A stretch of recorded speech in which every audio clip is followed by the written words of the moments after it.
परम पूज्य गुरुदेव परम वंदनीय माता जी सूक्ष्म रूप से विद्यमान है। दोस्तों नमन करता हूँ। आदिशक्ति माँ गायत्री जो पृथ्वी पर समस्त 84 लाख प्रकार के जीव शरीरों में जीवन रूपी वो अदृश्य इन आँखों से दिखाई ना देने वाली ऐसे कंपनों के रूप में वो शक्ति जो प्रतिपल समस्त प्राणी समुदाय के शरीरों में जाती है तो उनको वो जीवित दिखाई देती हैं।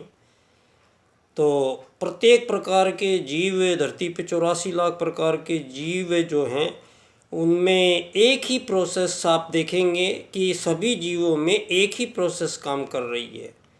यहाँ आप देखेंगे कि एक चिड़िया है, तोते है, कबूतर है, बंदर है, ये मधुमक्खियाँ हैं, ये तितलियाँ हैं। तो ये इनका पक्षियों का एक समुद्री जीव हैं। समुद्री जीव इतने आकार प्रकार के और इतनी प्रजातियां हैं, शायद इतनी तो सारी धरती पे भी ना होगी जितनी समुद्र में है, क्योंकि धरती के 3/4 भाग पे तो पानी भरा पड़ा है। तो धरती का आज तक केवल 9% भाग जो है वही ऐसा है जिस पर ये सारी धरती के मानव उस 9% धरती पे रहते हैं। दोस्तों अब आज जो है मेरी चर्चा का जो मेन विषय है यहाँ पर ये युग परिवर्तन से संबंधित मेरे प्रश्न हैं। दोस्तों परम पूज्य गुरुदेव ने अब से और 100 साल पहले ही उन्होंने लिख के रख दिया सारी चीज़ें। अब से आप देखेंगे कि परम पूज्य गुरुदेव ने 18 सूत्रों को मिलाकर और एक नया संविधान लिखा है। तो सारा गायत्री परिवार उन 18 सूत्रों को नवयुग का नया संविधान कहते हैं। तो दोस्तों परम पूज्य गुरुदेव कभी किसी राजनीतिक मंच पे नहीं गए और यही परिपाठी हमारी शांति कुंज की भी रही है और यही परिपाठी का पालन होता है आज तक कि राजनीति के क्षेत्र में किसी भी धार्मिक संस्थान ने कोई बात कभी नहीं बोली। तो यहाँ पर इसका मैं वो नहीं है क्योंकि हमारा विषय जो परम पूज्य गुरुदेव का जो विषय है वो है वसुदैव कुटुंबकम। तो वसुदैव कुटुंबकम में सारी विश्व वसुधा सारी धरती आती है और सारी धरती पर निवास करने वाले 84 लाख प्रकार के प्रत्येक जीव जंतु गुरु जी के युग परिवर्तन में आते हैं। तो युग परिवर्तन जो गुरुजी आकर स्वयं यहाँ कर रहे हैं, तो युग परिवर्तन का आधार क्या रखा गुरुजी ने? एक व्यक्ति निर्माण, मतलब मानव जो है, जो धरती पर हम जितने भी मानव हैं, हम अपने आप को समझने में हम भटक गए हैं। तो इसकी त्रुटि ये रही कि जो पहले से ही यहाँ पर परिपाटियाँ प्रचलन में आई हैं, क्योंकि हमारा जीवन काल बहुत थोड़ा होता है।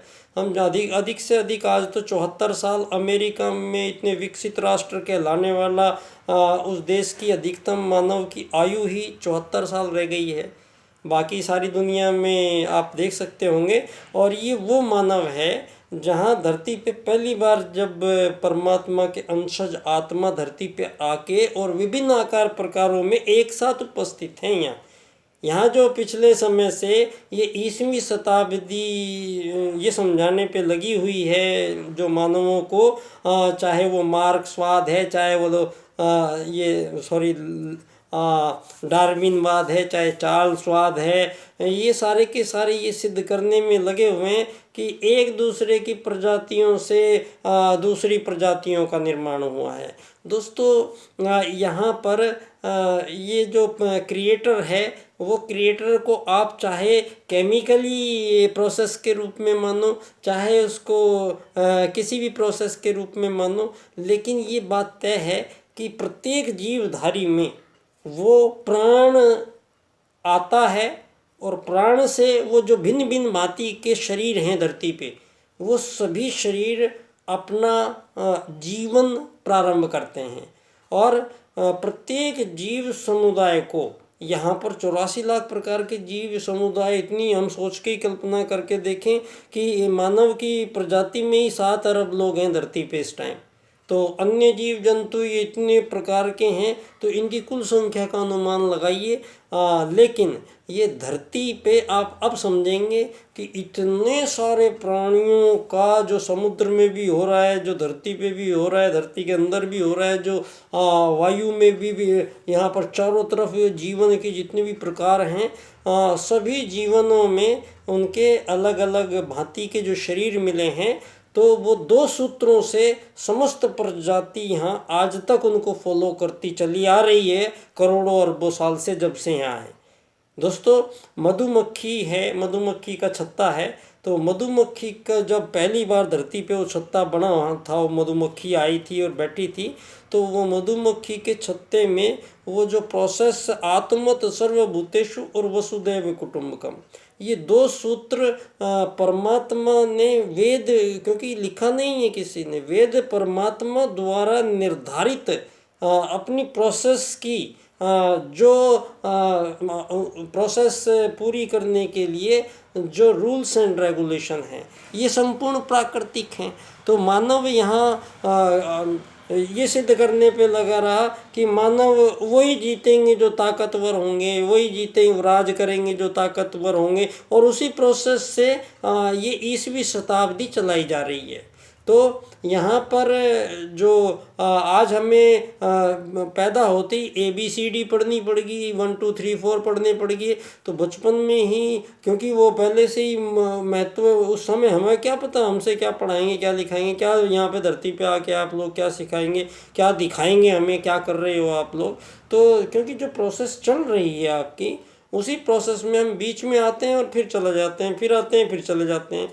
तो ये प्रोसेस जो है ये प्रत्येक जीवात्मा की अपनी अपनी जीव शरीरों में पूर्ण होती है। तो मानव शरीर को सर्वश्रेष्ठ कहलाया। मानव शरीर को इसलिए सर्वश्रेष्ठ कहलाया क्योंकि ये जो स्ट्रक्चर मानव के पास दी गई है, इसको, इसमें इतनी शक्ति भरी पड़ी है कि हम अकल्पनीय शक्ति भरी पड़ी है। इसका प्रत्यक्ष प्रमाण जब परमात्मा स्वयं शरीर में आते हैं, तो जब स्वयं महाकाल आपके बीच में आते हैं और अपनी रोज़मर्रा की दैनिक दिनचर्याओं को करते हुए, और भनक ही नहीं लगती कि क्या करके चले गए, और बाद में देखा तो इसका विस्तारण पहले ही युग परिवर्तन की उद्घोष के साथ महाकाल स्वयं आके धरती पे करते हैं। तो परम पूज्य गुरुदेव ने कह रखा है कि सारी धरती के मानवों को एक ही धुरी पे इकट्ठा करेंगे, सारी मानवों के बीच में एक ही धर्म रहेगा, यात्री धर्म, मानव धर्म। तो ये धर्मों की लड़ाइयाँ, ये जितनी भी प्रकार की लड़ाइयाँ मानवों के बीच में, जितने भी प्रकार के विभेद है मानवों ने किए हैं, वो हमारा वेद सूत्र आत्मत सर्वभूतेषु आपके सभी प्रकार के विभेदों को समाप्त करता है।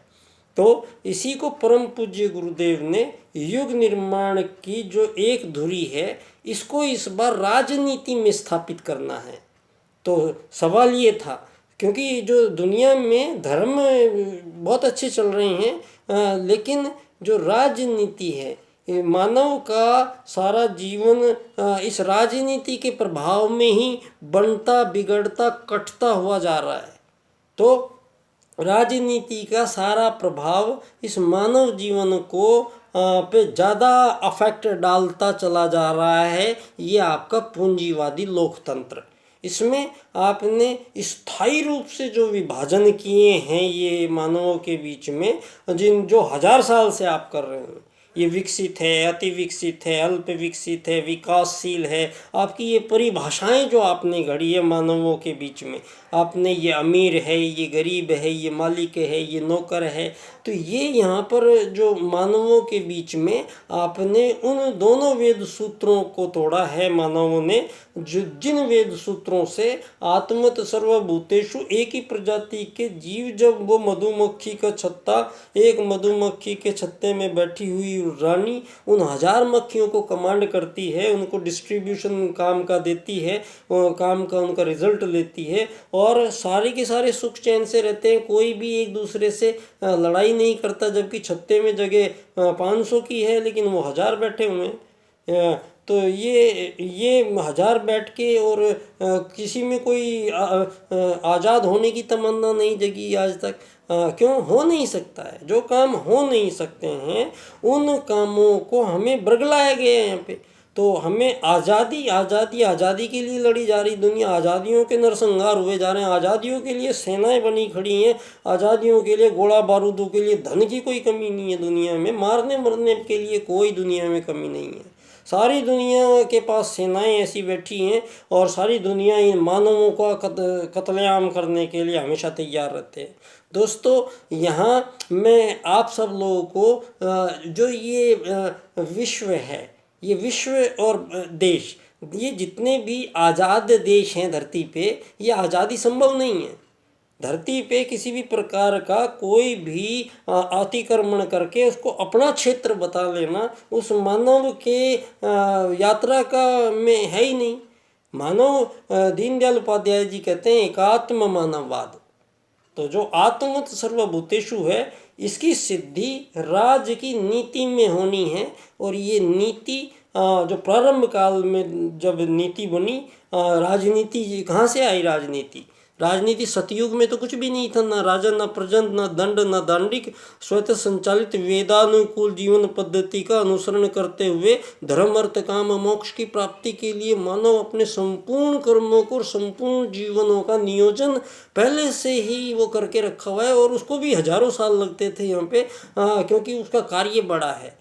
जब आत्मा यहाँ धरती पे पहली बार आया, और तो शरीर में आया, तो वो जानता था कि मैं परमात्मा का अंश हूँ। तो शरीर के खाने पीने मजे लेने के लिए लोग नहीं आए, वो सब वैज्ञानिक थे।